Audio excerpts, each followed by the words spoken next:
बिस्मिल्लाहिर्रहमानिर्रहीम। अस्सलाम वालेकुम नाज़रीन। माइनस इमरान खान साहब फार्मूले के लिए क्या कोशिशें जारी हैं? क्या माइनस इमरान खान फार्मूला अमल दरामद प्रैक्टिकली हो सकता है? क्या इमरान खान साहब को माइनस करके जो इस्टाब्लिशमेंट राइट नाउ चाह रही है उसका ख्वाब पूरा हो सकता है या नहीं हो सकता? ये आपको इंसाइट आज के व्लॉग पे हम देने वाले हैं, क्योंकि इस मामले पर शेर अफजल मरवत का इख्तलाफ सामने आया। किन लोगों से इख्तलाफ सामने आया, शेर अफजल मरवत ने क्या कहा और उसके बाद फिर पार्टी का मौक़िफ़ क्या आया, और जेल में मुलाकात के दौरान इमरान खान साहब ने वो क्या बातें की जिसके बायस ये सारा तनाज़ा खड़ा हो गया है।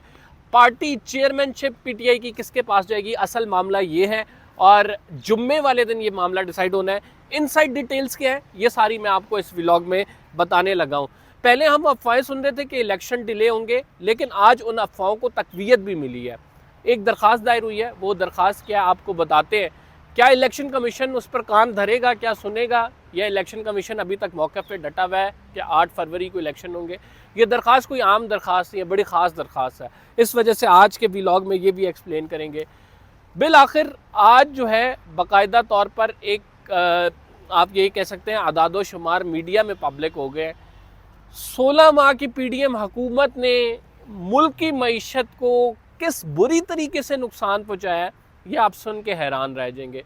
हम इमरान खान साहब के दौर में सुनते रहे कि मईशत सही नहीं चल रही, मईशत को इमरान खान सही नहीं लेके चल रहे, लेकिन जो एक हंग पार्लियामेंट थी जिसमें पीडीएम की हुकूमत थी, सिर्फ 16 माह में उन्होंने तहस नहस करके रख दिया। वो अदादो शुमार भी आपको बताऊंगा इस व्लॉग में। अगर आपने अभी तक चैनल को सब्सक्राइब नहीं किया तो सब्सक्राइब ज़रूर कर लें, ताकि आपको टाइमली अपडेट्स मिलती रहे। हमारी कोशिश होती है कि जो भी मामला चल रहा हो उस पर आपको सबसे पहले इनसाइट्स दें। सबसे पहले मामला डिस्कस करते हैं। आज जो इलेक्शन मुलतवी कराने के हवाले से एक एप्लीकेशन दायर हुई है। बेसिकली ये एप्लीकेशन बलूचिस्तान से दायर की गई है। बलूचिस्तान UC 57 कच्छ के इलाके में बलूचिस्तान के मीना नामी शख्स ने ये एप्लीकेशन दायर की है। इसमें address election commission of Pakistan को किया हुआ, और इस एप्लीकेशन में जो प्ली ली गई है वो बड़ी सेंसिटिव है, और वो बात है जो कि हमें गुज़िश्ता हफ्ते वज़ीर आज़म एक इंटरव्यू में जो कि उन्होंने एक्सप्रेस न्यूज़ पे हम्माद अज़हर साहब को दिया था उसमें कहते नज़र आए। वज़ीर आज़म साहब ने क्या कहा था? वज़ीर आज़म साहब ने कहा था खैबर पख्तूनख्वा और बलूचिस्तान में दहशतगर्दी बढ़ती जा रही है, दहशतगर्दी की एक नई लहर है और हालात साजगार नहीं है इलेक्शन के लिए, लेकिन फिर भी हम कमिटेड हैं कि 8 फरवरी को इलेक्शन कराएंगे। आज दरख्वास्त में इलेक्शन कमीशन ऑफ पाकिस्तान को जो एड्रेस की गई है, इस मीना नामी जो शहरी है, जो UC 57 का काउंसलर है, उसने ये कहा है कि उनके इलाके में, ख़ुसूसन कच्छ के इलाके में, बलूचिस्तान के दीगर इलाकों में दहशतगर्दी की कार्रवाइयाँ बढ़ रही हैं। यहाँ फ़ौजी दस्ते ज़्यादा रिक्वायर्ड हैं, तो यहाँ इन हालात में ऑपरेशन जो इलेक्शन है वो नहीं हो सकता। इन हालात में जबकि यहाँ पे ID ब्लास्ट हो रहे हो, जब यहाँ पर जो है दहशतगर्दों को टारगेट किया जा रहा हो, लोग वोटिंग प्रोसेस में किस तरह से शामिल होंगे, लोग किस तरह से वोट निकल कर देंगे। लिहाजा इलेक्शन कमीशन की ये जिम्मेदारी बनती है कि इस इलाके बलूचिस्तान के जो बेशतर इलाके हैं उनमें राइट नो इलेक्शन नहीं हो सकता। लिहाजा 8 फरवरी को जो आपने अनाउंस किया हुआ है, स्केड्यूल दिया हुआ है, उस स्केड्यूल को काइंडली वापस लें और इलेक्शन को मुलतवी कर दें। अब ये तमाम बातें हमें चीफ जस्टिस साहब ने करने से रोका था, लेकिन अब ये चूँकि दरख्वास्त आ गई है तो हम ये बाकायदा आपको रिपोर्ट कर रहे हैं। इससे पहले सोहेल वड़ाइच साहब की कॉलम की छोटी सी झलक आपको बता देते हैं। सोहेल वड़ाइच साहब ने कॉलम में पूरे बजाय आप पूरा पढ़े, समअप में बता देता हूँ। उन्होंने कहा था कि वज़ीर आज़म पाकिस्तान यहाँ से UAE जा रहे, 20 से 25 बिलियन डॉलर का ये ट्रेड जो है वो होने जा रहा है। मतलब MOU साइन होंगे जिसमें रेकोडेक के मंसूबे, कुछ ट्रेन से मुतल्लिक मंसूबे, और फिर एग्रो इकॉनमी बेस्ड कुछ ज़मीनें हम जो है UAE वालों को देंगे, वो उस पर फार्मिंग करेंगे। तो ये जो सूरत हाल है, इस पे MOU साइन होंगे, 9 बिलियन डॉलर आ जाएगा। उसके बाद जो है बाकी के मुआहदे हो जाएंगे और उसके बाद मईशत को एक मजबूत सहारा लगेगा। जो इस टाइम निगरान सेटअप है, इसमें लोग इस्टाब्लिशमेंट को ये मैसेजिंग कर रहे हैं कि अगर राइट नाउ आपने इलेक्शन करा दिए, क्योंकि आपको पता है कि हर कोई पाकिस्तान में इक़्तिदार चाहता है, इक़्तिदार की कुर्सी पर विराजमान रहना चाहता है, हटना नहीं चाहता।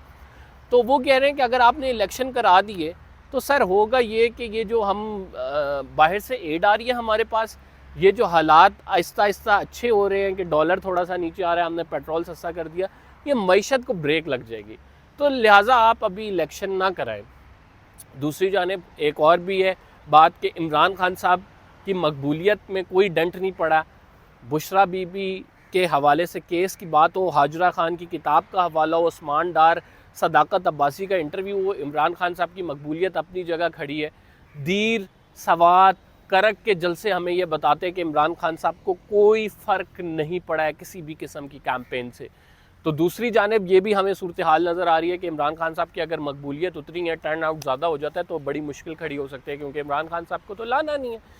तो इस सारे माहौल में जो अफवाहें उड़ रही हैं उनको तकवीत कहीं ना कहीं मिल रही है। ये बात तो हमने आपको इस्टाब्लिश कर दी, लेकिन क्या इस पर अमल होगा या नहीं, मेरे ख़्याल में, मेरी ज़ाती राय में इतना आसान नहीं है ये काम। उसकी वजूहात ये हैं कि चीफ़ जस्टिस काजी फ़ाइज़ ईसा इस तमाम मामले पर बड़े स्ट्रिक्ट हैं।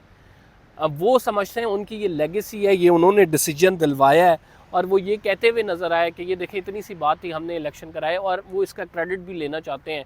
इसी वजह से उन्होंने कहा था कि सदर मुमलिकत से जब आप दस्तखत करा के आएँ तो हमारे सामने यहाँ पे अदालत में ऐलान होगा इलेक्शन का। अगर यहाँ से बैक आउट होते हैं तो चीफ जस्टिस काजी फ़ाइज़ ईसा के साथ पहले मिलाना पड़ेगा, उनके साथ बात करनी पड़ेगी कि हम इलेक्शन से बैक आउट हो रहे हैं, एक दरख्वास्त दायर करने जा रहे हैं, फिर उसके बाद इलेक्शन होंगे, अदरवाइज़ कोई चांस नहीं है। दूसरी जानिब हमें जो है ना मुख्तलिफ पार्टियाँ, पीपल्स पार्टी खसूसन वो कहती है एक दिन भी इलेक्शन डिले नहीं होना चाहिए। मुस्लिम लीग नून के कुछ लीडर जो कि जमहूरियत का आप ये कह सकते हैं थोड़ा बहुत उनको है चार्म के यार ये होना चाहिए, आइडियलिज़म होना चाहिए, ख्वाजा साद रफ़ीक की बात कर लें, वो कह रहे हैं 1 घंटा 1 मिनट डिले नहीं होना चाहिए इलेक्शन। पीटीआई तो पहले से ही इलेक्शन का मुतालबा कर रही है। तो जमहूरी जमातें जो हैं माइनस जो मियाँ मोहम्मद नवाज शरीफ का टॉप टियर है, जिस टॉप टियर में मियाँ मोहम्मद नवाज शरीफ खुद आते हैं, वो ये जानते हैं कि राइट नाउ वोट बैंक उनका इतना नहीं है, उसके माइनस करके तमाम लोग ये चाहते हैं कि टाइम पे इलेक्शन हो, और अगर इलेक्शन नहीं हुए तो ये मुल्क को नुकसान पहुंचेगा, क्योंकि आइन में इसकी गुंजाइश नहीं है, आइन से गद्दारी होगी। और जस्टिस अतर मिनल्ला अपने नोट में ये कह चुके हैं कि आइन अगर फॉलो ना हुआ तो इसका मतलब है आर्टिकल 6 लगेगा, गद्दारी का मुकदमा बनेगा। तो ये तो बात हो गई इलेक्शंस के हवाले से। अब आपको बताते हैं शेर अफजल मरवत और पीटीआई के दीगर रहनुमाओं के दरमियान आपस में एक टाकरा चल रहा है, और इस टाकरे की बुनियाद इमरान खान से कुर्बत भी है। शेर अफजल मरवत इमरान खान साहब के पैगाम भी पहुँचा रहे हैं, और माइनस चेयरमैन पीटीआई फार्मूला इस टाइम उस पर अमल दरामद की कोशिश हो रही है। जुम्मे वाले दिन इंट्रा पार्टी इंतखाबात होने, इलेक्शन कमीशन की जानिब से एक फ़ैसला आया जिसमें उन्होंने कहा कि आप इंट्रा पार्टी इंतखाबात कराएंगे, उसके बाद 7 दिन के अंदर रिपोर्ट देंगे आप, फिर आपको ये जो बैट का निशान है ये मिलेगा। अब तमाम जमातें कहती हैं लेवल प्लेइंग फील्ड के लिए पीटीआई को बैट का निशान मिलना ज़रूरी है, लेकिन इलेक्शन कमीशन ये कहता है इंट्रा पार्टी इलेक्शन कराएं। इंट्रा पार्टी इलेक्शन की सूरत हाल नाजरीन ये है कि उसमें चेयरमैन इमरान खान साहब के ख़िलाफ़ एक फ़ैसला इन फील्ड है। वो कौन सा फ़ैसला है जिसमें सज़ा तो मुअत्तल हो गई है, लेकिन वो फ़ैसले में एक्विटल नहीं हुआ है, तोशा खाना का फ़ैसला।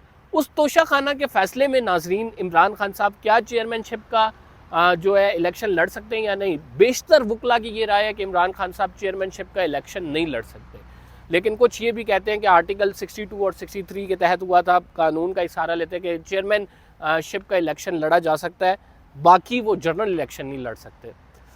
इमरान खान साहब ने कल वकला से मुलाकात की जिसमें उमैर न्याजी, बैरिस्टर गौहर, शेर अफजल मरवत और अली ज़फ़र मौजूद थे। इस मुलाकात के बाद शेर अफजल मरवत ने आके लिखा कि पार्टी चेयरमैन ने चेयरमैनशिप के लिए नए उम्मीदवार को नामज़द किया है, और फिर हमारे पास मीडिया में ख़बरें चलने शुरू हो गई कि हो सकता है हामिद खान हो सकता है बैरिस्टर गौहर हो, जो कि पीटीआई की लीडरशिप संभालें। लेकिन पीटीआई के लोगों को ये बात नागवार गुजरी और फ़ौरन ही पीटीआई के ऑफिशियल अकाउंट से एक तरदीद आ गई, और उस तरदीद में ये कहा गया था कि जो आप ये कह सकते हैं कि इस तमाम मामले पर जो शेर अफजल मरवत साहब ये बात कर रहे हैं वो गलत है, और पीटीआई को चेयरमैनशिप में जो है माइनस इमरान खान नहीं चाहिए, और अभी माइनस इमरान खान साहब की जो मीडिया के हवाले से अफवाहें चल रही हैं वो गलत है। लेकिन मामला ये पीटीआई चेयरमैनशिप का जो है पीटीआई के ऑफिशियल अकाउंट के बस से बाहर है। उसकी वजूहत ये है कि ऑलरेडी इन फील्ड है फैसला, और ये फैसला किया ही इस वजह से गया कि इमरान खान साहब को चेयरमैनशिप से हटाया जाए। आपको याद होगा कि मुस्लिम लीग नून में मियां मोहम्मद नवाज शरीफ को जब चेयरमैनशिप से हटाया गया तो वो पार्टी टिकट्स भी नहीं तकसीम कर सकते थे। सेनेट में जो दिए गए टिकट हैं वो वापस हुए, फिर नेशनल असम्बली के टिकट उनकी मर्ज़ी से जारी नहीं हुए। तो यही केस हमें इमरान खान साहब के साथ भी नज़र आएगा, because it makes sense. Imran Khan साहब को पार्टी चेयरमैन से हटाने का मकसद ही ये है राइट नाउ कि वो टिकट ना दे सकें, अपनी मर्ज़ी से इलेक्शन ना करा सकें। तो ये इमरान खान साहब के लिए एक फेयर डील होगी कि अगर वो अपनी जगह किसी और को पार्टी चेयरमैन नामजद करके एक रैशनल अप्रोच के साथ जो है इलेक्शन में जाएं। और इस टाइम इमरान खान साहब का शेर अफजल मरवत को दिया गया ये बयान कि हमने फ़ौज से मुफाहमत करनी है, मैं ये समझता हूँ PTI के बहुत हक़ में है। उसकी वजूहात ये हैं कि आपको इलेक्शन में सिर्फ मकबूलियत नहीं, कबूलियत भी चाहिए होती है पाकिस्तान के अंदर, और उसके बाद फिर आप एक इलेक्शन में जाते हैं तो आपको कहीं ना कहीं फ़तह हासिल होती है। बिकॉज ये हमारा निज़ाम है, हम इससे हट के कोई काम, कोई कदम नहीं उठा सकते। तो ये तमाम बातें जो हैं, इस वजह से शेर अफजल मरवत ने फिर अकाउंट पे लिखा अपने, उन्होंने कहा कि मुझ पे टारगेट किया जा रहा है, मेरे ख़िलाफ़ कैंपेन हो रही है। हालांकि मैंने मुश्किल वक्त में साथ दिया है, और मुश्किल वक्त में साथ देने का मतलब ही ये है कि मैं पार्टी के साथ खड़ा रहूँगा। और मैंने तो चेयरमैनशिप की जानिब से जो बातें की गई थी वो रखी थी, और चेयरमैन ने जो उस टाइम अली ज़फ़र मौजूद थे, उस टाइम उमैर नियाज़ी मौजूद थे, उस टाइम बैरिस्टर गौहर मौजूद थे, और ये बात की थी चेयरमैन ने। लेकिन दूसरी जानिब से इंतज़ार पंजोता और दीगर जो पंजोता बिरादरान हैं, अली बटर और जो इसके साथ बाकी वकला का ग्रुप है, वो ये राइट नाउ कहते नज़र आ रहे हैं कि चेयरमैन सिर्फ इमरान खान साहब होंगे, अब शेर अफजल मरवत की बात नहीं है। और PTI का असल फ़ैसला जो है वो कोर कमेटी का फ़ैसला जो ऑफिशियल अकाउंट से जारी होगा। तो ये तमाम है बातें। आपको बता दें कि जो अदाद शुमार आए हैं 16 महीने की जो हुकूमत की है PDM ने, हमारे GDP जो है 0.1 पे गालिबन, मैं अभी 0.2 पे जो है उसने बढ़ना था, लेकिन -1.7 जो है हमारा राय हमने जो रखी थी, और इमरान खान साहब के दौर में ये 6.1 पे था। तो बाजवा साहब ने कितना जुल्म किया इस मुल्क के साथ कि उस ऑपरेशन रिजीम चेंज के बाद जिस तरह से डिक्लाइन आया है, और उसके डिक्लाइन के बाद हमारी इकॉनमी कितनी डाउन हुई है, और इकॉनमी डाउन होने से एक आम आदमी की ज़िंदगी पे किस तरह से असरअंदाज हुई हैं ये चीज़ें, वो आपके सामने है। इस टाइम मईशत के बुरे हाल है और उसको बचाने के लिए कोशिश हो रही है।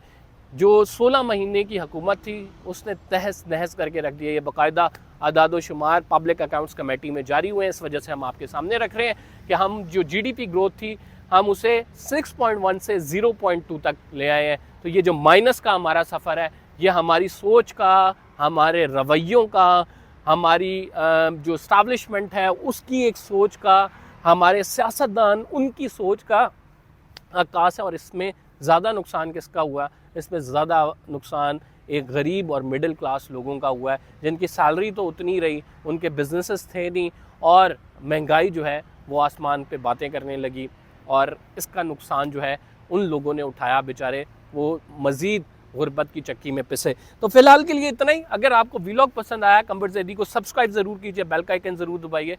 इंशाल्लाह अगले व्लॉग में आपसे मुलाकात होगी। अल्लाह निगहबान।